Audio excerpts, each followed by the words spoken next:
Finally guys आज चाहिँ बुढाले बाल्ला बोकिसकिकन फेरि काठो ओसार्न सुरु कति चक्कर लिनुभयो काठो 2 चक्कर काठो गरिसक्नु भएको छ। बाटो एकदमै डेन्जर छ रे, काच्चो रहेछ यो त नि, अझ काच्चै छ कति ठुलो फेरि गाह्रो छ काम गरेर खान पनि चाहन्छ जस्तो 5,000 को काठ हो गाइस। अहिले मैले 5,000 जुन तिरेको थिएँ नि पैसामा पुरा गरिसकेँ। अलिपछि अब त म यसको उहरू मात्र लिनु छ कि यो सारी 5,000 काठ यो झन् त्यो भन्दा पनि लामो रहेछ त। उता गरौँको पनि रहेछ फेरि चिसो छ कि अरे नानी हो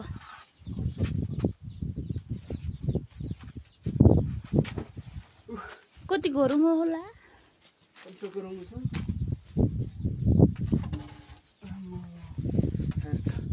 काम गरेर खान पनि जिन्दगीमा भने जस्तो सजिलो कहाँ छ त्यहाँ सजिलै छ। सजिलै छ। यति काठ बोकाउनु भन्ने मान्छेलाई कति पैसा पर्छ, तर तिम्रो बुढा भएर यतिको काम चाहिँ गरिरहेछ भन न। तपाईँले यो चाहिने भन्दा बढी काम गरिकन हो नत्र यस्तो सजिलै छ। काँचो रहेछ त्यही त घरमा त किन नहोला, काँचो भन्दा पनि अझै सुकेकै रहन्छ कि त्यो खोलामा कस्तो उड्न जाने ठाउँमा छ कि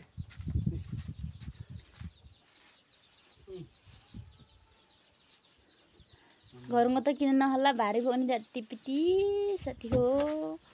हेर्नुहोस् तपाईँहरूले भिडियो हेर्ने साथीहरूले यो भिडियो हेरी के भन्न चाहनुहुन्छ। यति धेरै काम गरिकन मैले भन्छु कि यति धेरै काम नगर्नु, भविष्य अरे जिन्दगी छोटो छैन छोटो जिन्दगीको लामो सम्झना भनेर, छोटो छैन पछि गाह्रो हुन्छ बुढेसकालमा। अहिले त खुन छ र काम गर्न सकिन्छ, बल छ र पछि त फेरि खाएको थाली मास्न पनि नसक्ने अवस्थामा पुग्योला भन्ने बेला ती अब हे देखी जाएगा बोलता है यो म्यान। सम्झाइकन हुन्न साथी हो, तपाईँहरूले सम्झाइदिनुहोस् त। जति सकिन्छ काम गर, काम गरेर मान्छे कहिले मर्दैन, काम गरेर कहिले सानो हुँदैन। यो तन्दुरुस्त हुनु के जिम खानामा मान्छे किन जान्छन्, जिम खानामा मान्छे किन जान्छन्, यता ल्याऊ जिम खानामा मान्छे किन जान्छन् भन्दाखेरि जिम खानामा मान्छे जानु कारण भनेको कसरत गर्नको लागि। म व्यक्तिगत रूपमा कसरत गरिराखेको छु। यो कसरत भने कसरत हो। जिम खानामा जाने मान्छे बिहानदेखि बेलुकासम्म जिम गरिरहन्छ र हैन, त्यसले समय हुन्छ। यो समय अनुसार समय मिलाई काम गर्नु भन्दा बिहानदेखि उठेदेखि बेलुकासम्म काम गरे पनि त्यो जिम खाना थोरै नै हुन्छ, त्यो त हर्दी हुन्छ, त्यो त रोगी हुन्छ। हुँदैन नास्ताहरू पकाएको छौ खाना भनेको जिम खाना समय अनुसार जे भनी अब समय अनुसार होइन। मैले मेरो सुप्रिमलाई पनि म जस्तै बनाउने हो। मेरो सुप्रिमलाई म जस्तै बनाएर चटक्क काम गर्ने बनाउने, बारी बोक्ने बनाउँछु। मेरो छोरालाई पनि म जस्तै बोल्यो बनाउँछु भन्ने सङ्केत दिइराखेको छु मैले। मेरो गाईहरू छन्, गाई माथिको वन जङ्गलहरू, माझीबाङ पारी सुनसरी गाउँपालिका वडा नम्बर 7 जेल माझीबाङको गाउँहरू यस्तो देखिन्छ भने बुढीले मलाई नराम्रैसँग कास्टिङ दियो। अब त्यो कास्टिङलाई चाहिँ के रूपमा लिनुहुन्छ थाहा भएन। म चाहिँ जसले जेसुकै भन्नुहोस् कुनै कुरा मान्नेवाला छैन। काम गर्ने हो, एनी हाउ काम गर। होइन केटा भुन्टे जाम भ्यान्टे माथि खै भ्यान्टे गुलाम कत्रो ठुलो भएको त छौँ छौँ पारेछ त।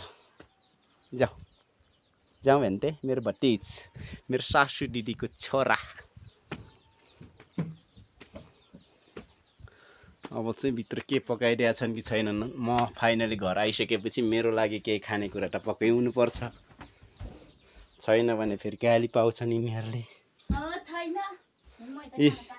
थाल ल्याएर आइसकेका रहेछन्। मेरो बुढी यस्तो बुढी चाहिँ बुझ्ने हुनुपर्छ बुढी। ल यतिको बुढी भएपछि मलाई संसारमा अरू केही चाहिँदैन कि बुढा ठाकेर आछ भनेर म तलबाट आउँदै गर्दाखेरि थाल ल्याएर आएकी जा कान्छा रोसन पार झग ल्याएर यता पछाडिबाट जाऊ झग लगेर मलाई 1 जग पानी भरेर ल्याइदियो। जाऊ बाबु जाऊ, तिमी कस्तो ज्ञानी छु हो न। जग माथि छ कालु, म त मायाले पनि कालु पो भन्छु त। मान्छेलाई काम गराउनु त कम चजिलो छ। हाम्रो भेन्तेले कहिले यत्रो होला यो सुप्रिम पनि सुप्रिम जा जा जा सुप्रिम पर गएर ठाल ल्याएर आ जा सुप्रिम जा पानी ल्याएर आ भन्ने हो। मैले पनि त्यो सुप्रिमलाई स्कामले बोकेर बसालिरहेछ। मैले खाना खाने भएँ अब तँ भ्यान्तेलाई हो। कस्तो गाह्रो कान्छी बाटो नै एकदम नराम्रो भएर अब त ठुल्ठुल छैन, अब त अलि सानो सानो छ होइन। आमा तिमी त झन् बच्चा पाएर ढुट पनि कति ठुल भएको त होइन छोरा। यो फाल्टो बाबु त्यहाँ त किरा पो छ त तँलाई फालेर हुई जाउलो पकाइदिएछ नि। यति डाइट खाएपछि मान्छे किन उभो लाग्दैन त। यही पकाएको अहिले कस्तो थकाइ लाग्नु रहेछ कान्छी। म त हारिसकेँ जिन्दगीसँग पनि। जिन्दगीसँग हारिसकेँ के बुढी, जिन्दगीसँग हारिसकेँ। मसँग किन हारौँला। जति सम्झाएन भने जति बनिन्न भने